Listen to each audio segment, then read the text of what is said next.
ఎందుకంటే ప్రముఖమైన యూనివర్సిటీ. ఆ రోడ్డు సైడ్ నుంచి చూస్తే అది కేవలం ఒక కాంపౌండ్ వాళ్ళని డిమాలిష్ చేసి దీంట్లో ఇది ప్రభుత్వ ల్యాండ్లో ఉందని చెప్పి ఉండటము, వాళ్ళని రెగ్యులరైజ్ చేస్తే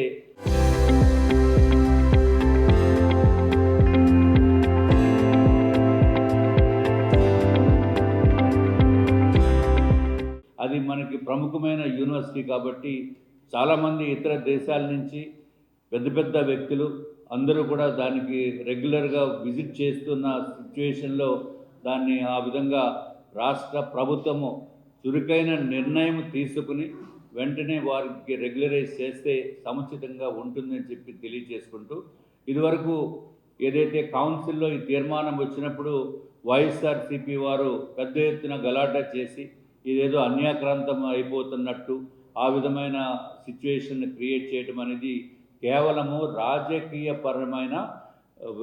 పరమైన విషయంగా మనం పరిగణించవలసిన అవసరం ఉంది. ఈ రాష్ట్ర ప్రభుత్వాన్ని యాజ్ ఎ లోకల్ ఎమ్మెల్యేగా మేమంతా కూడా కోరుకునేది వారికి సరియైన ప్రతిపాదిక పైన రేటు నిర్ణయించి వాళ్ళకి తప్పనిసరిగా ల్యాండ్స్ని రెగ్యులరైజ్ చేయవలసిందిగా మీ ద్వారా రాష్ట్ర ప్రభుత్వాన్ని మేము కోరుకుంటున్నాం.